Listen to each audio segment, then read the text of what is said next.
এটা আমি ৬-৭ মাস আগে যখন আমার বোনের কাছে একটা বাটন মোবাইল ছিল। সেই মোবাইলটা মূলত হলো আমার নানুর। মানে নানু বাড়িতে আসছে। তো ওরই বাটন মোবাইল দিয়া আমার স্বামীর সাথে কথা বলতো। তা আমি বলছি যে, "তা ও যে মেসেজ কিনে তোমার সাথে কথা বলে, কে কিনে দেয়?" বলে, "আমি কিনে দিই।" বলে, "আমি কই, "কেন কিনে দাও?"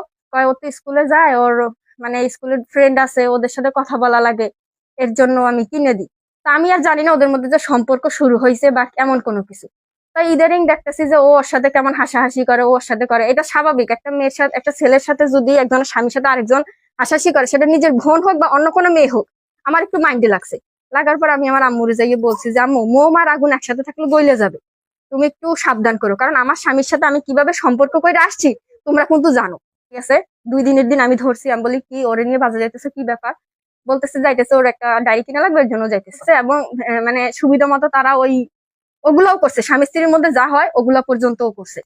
করার পরে যখন এগুলা বিস্তারিত অনেক কিছু